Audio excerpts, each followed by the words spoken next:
I guess I'm really thinking about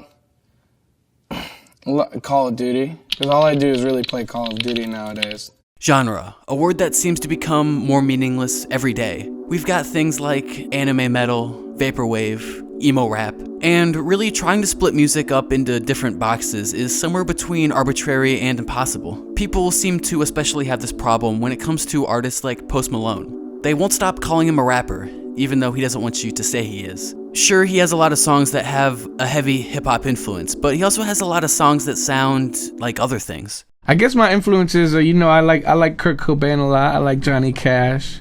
Like I said, Thug, Kanye.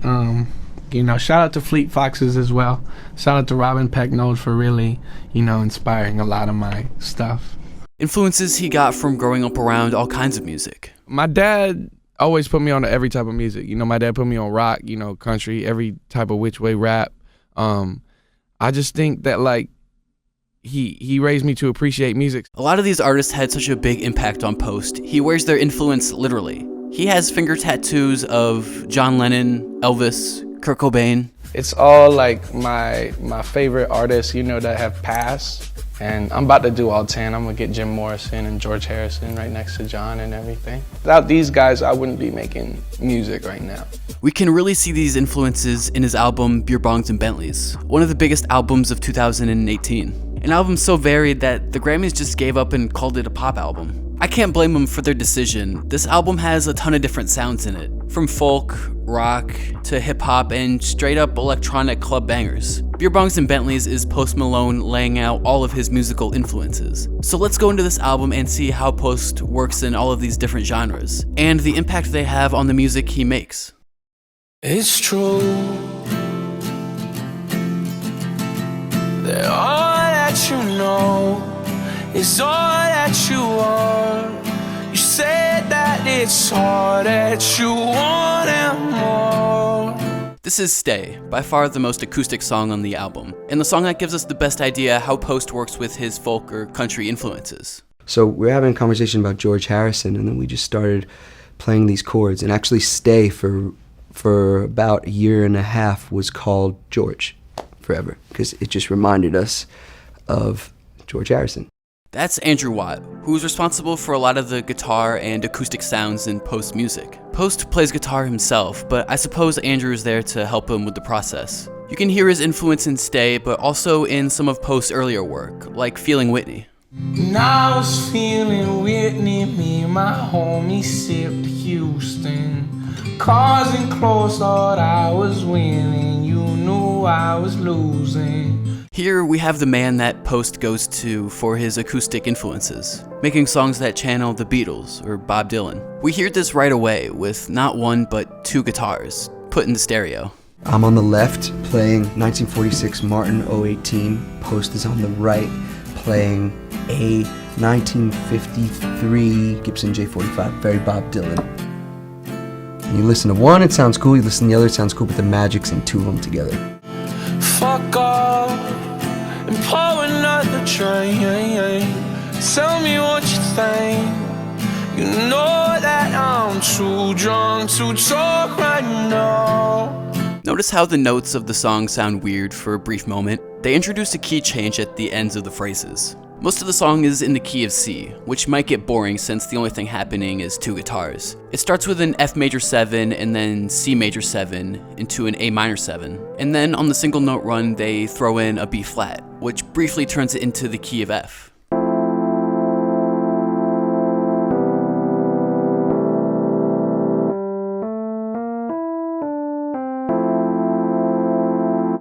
Please, woman, don't break your back for me. I'll put you out of your misery. Tell me that it's all okay. I've been waiting on this all damn day.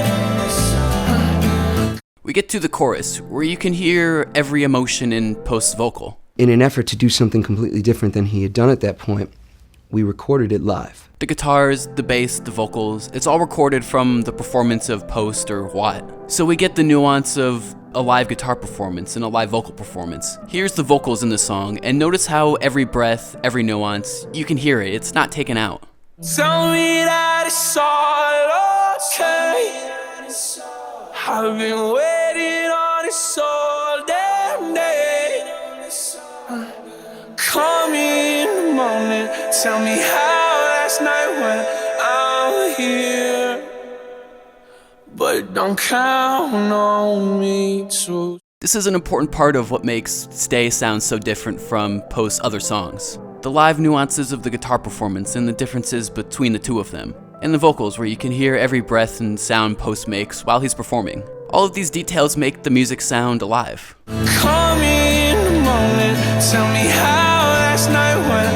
I'm here, but don't count on me to. Listening to a song, it's easy to appreciate what's there, but let's take a second to pay attention to what's not in the song. We don't have any drums, we don't have any keyboards, just Post, a handful of guitars, and a bass. The bass is recorded on a 60s Hofner club bass.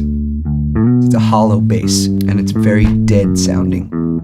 Very, very punchy and to the point. Removing everything outside of the string instruments they play live keeps the song from sounding like a mix of genres. They didn't even add any subtle instruments to make the sound more modern or beef up the emotions, like what the Beatles did, adding strings to Yesterday. In yesterday, suddenly. Here in Stay, Post and Watt left out almost everything, keeping the song pure.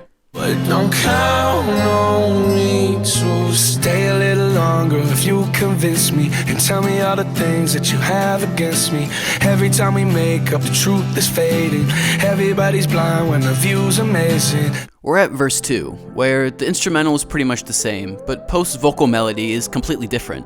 Post does this a lot in his songs, where the verses are completely different from each other. In fact, he might even switch up the melodies inside of a verse as fast as every 4 bars.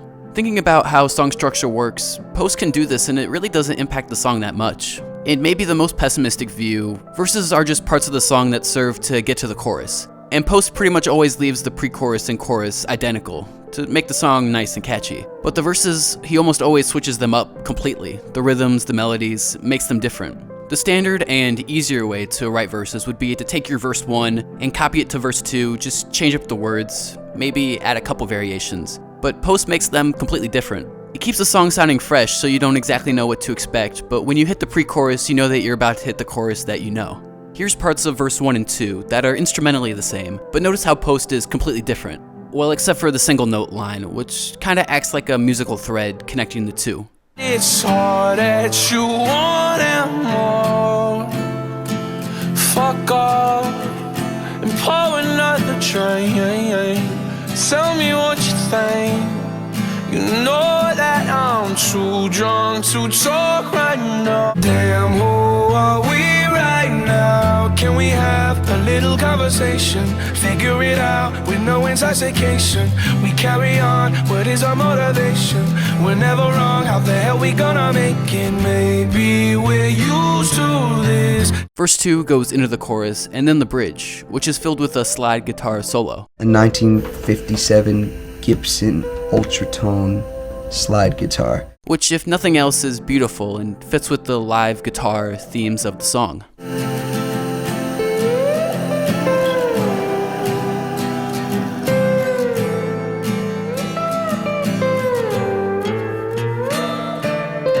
Stay gives us an idea how Post Malone taps into his country and folk influences, working with Andrew Watt to make a song full of all kinds of live guitars, and using live vocals where you can hear every nuance and emotion, making a song that's as simple as it needs to be. Call me in the morning, tell me how last night went.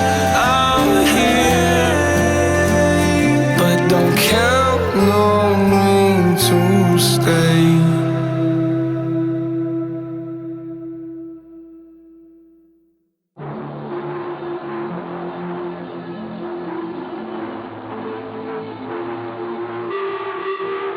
This is Taking Shots, and whatever side of Post Malone's Stay represents, this song is pretty much the exact opposite. I mean, you can tell right away in the name of the song. Part of the reason the song sounds so different is that it was made with Party Next Door, an R&B artist closely associated with Drake and the OVO team. Party's known for making vibey R&B songs, like Come and See Me. All she talking about is come and see me for once. Come and see me for once. You don't ever come to me. You don't ever come to me. Post went to Party to capture a different side of his influences. Contemporary, electronic, spacey music. Something that sounds like it's straight out of the club.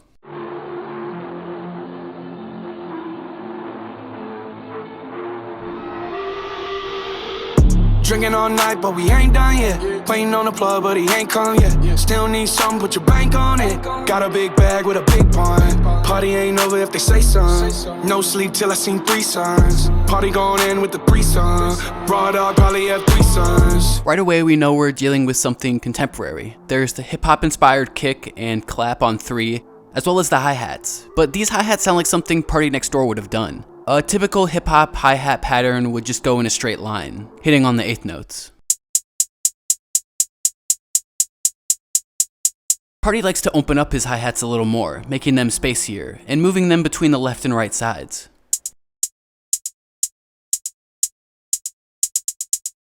Drinking all night, but we ain't done yet. Waiting on the plug, but he ain't come yet. Still need something, put your bank on it. Got a big bag with a big pun. Party ain't over if they say something. No sleep till I seen 3 sons. Party going in with the 3 sons. Raw dog probably have 3 sons. The vocals in the song also sound different. In Stay, the recording was left relatively untouched. You could hear all the breathing and nuances. Here, all of the ambient sounds have been edited out, and this is what Party and Drake do in a lot of their songs. For example, here's What's Good by Party, and listen for how all of the breaths have been taken out between the words. Good, loving, feel so numb. Ride me till I'm about to come.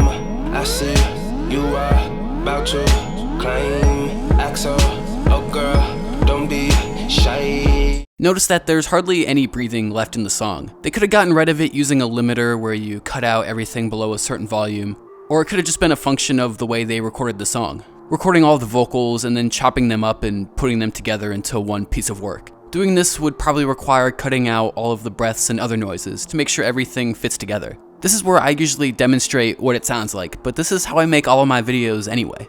This process, cutting up a long string of different vocals into one song, is usually how Post records. I'll literally record him for 15 minutes straight, and every song you've heard of his that we've ever done together has been a 15-minute take chopped up into a song. Yeah. Got it. That's Louis Bell, Post Malone's main producer, talking about how he records vocals for Post songs. And putting together records this way might cut out some of the nuances or emotion of the performance. But it just gives the song a different feeling, and you can fill in a lot of the space with ad-libs and other vocals. Chasing the park with somebody that shit never lets me down.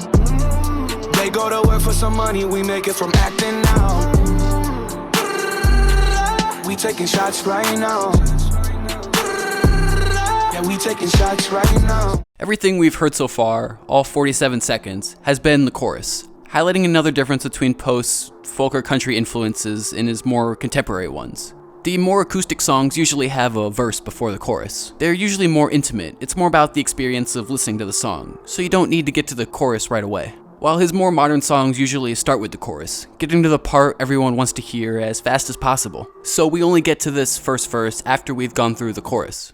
See me in a Rari going vroom vroom. Sexy motherfucker in a car too. Sailing around 40 on a new suit. Sipping Bud Light, that's a no goose. Even here in the first verse, you can hear Post Malone switch up his melody halfway through. Me and Drake came for the pom pom.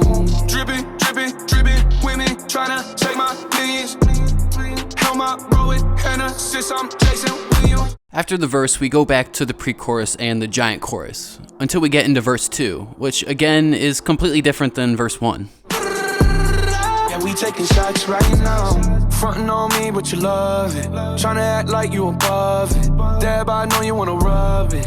Have you ever done it in public? Taking shots is Post working in a more contemporary, club-influenced way, going to Party Next Door to make a song full of energy. We can hear it in the way the vocals are chopped up to make the song, the 808s and the hi-hats and the percussion, and the way the song is structured with the chorus happening right away. All of this comes together in a song made for taking shots. We taking shots right now. Yeah, we taking shots right now.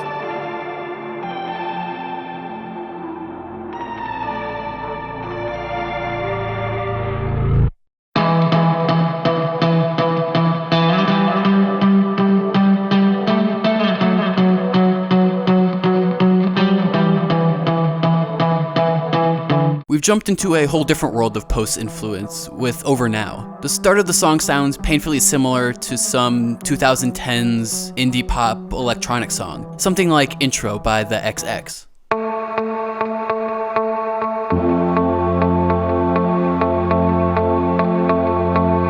Right away, these guitars let us know we're dealing with a song that taps into Post's rock influences. He even starts with the verse, not the chorus. When you leave me, made me jump up on my road. Didn't face you, would've given you the moon. Even after everything that we've been through, I ain't never met nobody like you. This is the only other song on the album Andrew Watt has production credits on. He's probably responsible for playing the guitars and bass guitar. Trade my woman for some diamonds and a cold. When she coming from my heart, it feels like Armageddon. I'ma turn the tables, promise you will not forget it. Going into the pre-chorus, we get an interesting instrumental switch-up. Andrew Watt's bass guitar is layered with contemporary hip-hop percussion. We get a punchy kick, a sharp snare, and the obligatory hip-hop hi-hats. Won't apologize, don't give a fuck if you're offended. No discussion, yeah, we gotta go our separate ways. Won't take me down in flames. I don't even wanna know your name. Just when we think we know how the song's gonna go, Post pulls a pretty big switch-up. This pre-chorus is pretty substantial. It has 8 bars of lyrics, and really could have been a main chorus in pretty much any song. But here it only serves as the intro to what the song is really about. Watch how everything is gonna change. Yeah, hey. I'ma pull up in that Bentley with a fucking 100,000 in my pocket. Yeah, yeah. I'ma pull it, swing my door open, stunning, knowing everybody watching. Yeah, yeah. All of the hip-hop percussion drops out, and the song gets filled with distortion. And then the song really hits when the live drums come in, played by Tommy Lee of Motley Crue. Just notice how much more alive the snare sounds, and you can really feel the crash of the cymbals. Yeah, yeah. And help another bitch out the whip, and I don't give a fuck if you don't like it. Yeah, yeah. Just to show you that it's over, it don't matter what you gotta say about it. Yeah. Just when we thought we were getting a blend of guitars and hip-hop drums, Post pulls everything out and builds it up even bigger into something that's undeniably metal. If nothing else for the fact he got Motley Crue's drummer here. Also notice that Post's vocals have been beefed up and sound a little more demonic. You can hear a pitched down vocal underneath the lead. I'ma put that bitch pussy in a motherfucking body bag, so you know that I'm never ever coming back. You kept your heart on the counter in a Prada bag. I used to never ever wanna see the light of day, yeah. The chorus ends and then the song goes back into the verse to build up the whole process one more time, coming together to make a song that highlights a couple of Post's different influences, notable in the use of guitar and bass guitar, the way they fuse with hip-hop drums, but also how the song builds into straight-up metal, ending in live drums that distort into nothing.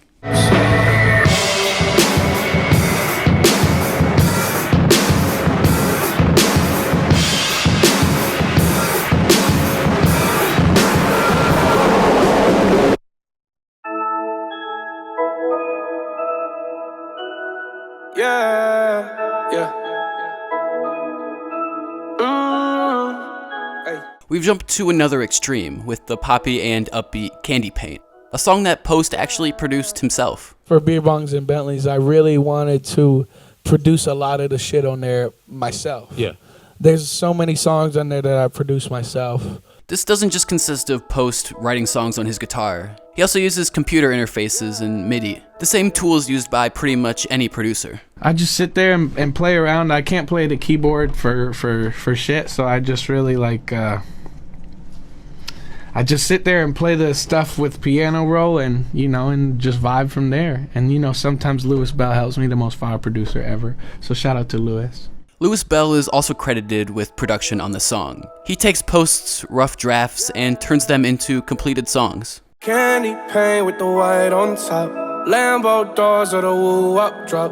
If you busy plotting on what I got, kick in your door, it's what you thought. Candy Paint fits the format of Post's other pop songs, starting with the chorus, which actually plays twice each time it comes in. In the beginning, the first repetition is used to build up energy. It doesn't have any drums. And then a white noise sweep builds the energy into the second chorus where the drums hit. Bitch on your stony, I do what I want. Candy paint with the white on top. Lambo doors or the woo-up drop. If you busy plotting on what I got, kick in your door, it's what you thought. Louis Bell filled out the production on this song, but he didn't actually use that many instruments to do it. He's talked about how he uses automation on the filters to make one sound change throughout the song. This lets him manually control how much of a sound gets cut off.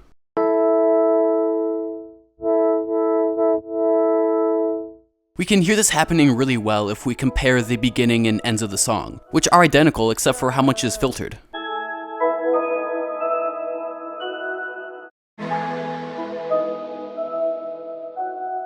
Notice how the beginning has more high frequencies than the end. So Louis probably took the filter and automated it, making it lower at the end, and changing it throughout the course of the song to different levels. For example, maybe cutting off a lot of frequencies on a verse, but then opening it up when you get to the chorus to bring in a lot more energy. Kicked out the road, said thanks a lot. Goddamn, I love paper like a Michael Scott. I can do things that your man cannot. Slab boy coming down, I'm hot. Everybody say that I gotta be stopped. We go into verse 1 where, for the first part, Post carries over the same melody he was using in the chorus. And then he switches it up, but it still kinda sounds the same. This is because he uses the same rhythms, he just inverts where the emphasis of the beats are. An easy way to mix up the song without making it sound too different. The first part is on beats 3 and 7, and the second part is on beats 4 and 6. I put in some claps to help make it more obvious.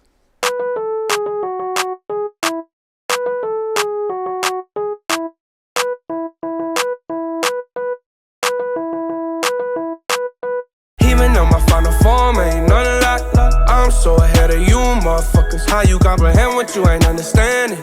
Count 100 bands and I watch it vanish. Diamonds going crazy like they on the dance floor. Got a lot of ass, nothing I can handle. Verse 1 ends and then it goes back into the chorus. And then verse 2, where the melody switches up a little bit again. All coming together to make a song that really displays how Post works in his pop influences. Making a song that's catchy and simple, but still using techniques like automation on the instrumental to add some variation. $100,000 on the tabletop. Half price my whip, same price my watch. Got no jumper, but I bought a lot. Bitch on your stony, I do what I want.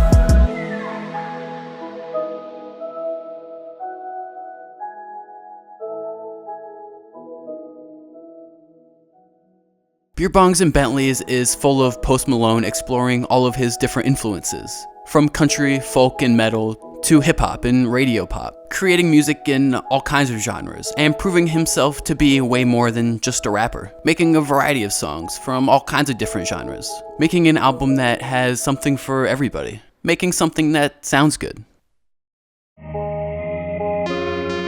Thanks for listening. Let me know what you think of Post Malone's Beerbongs and Bentleys, and anything else you want covered in the future.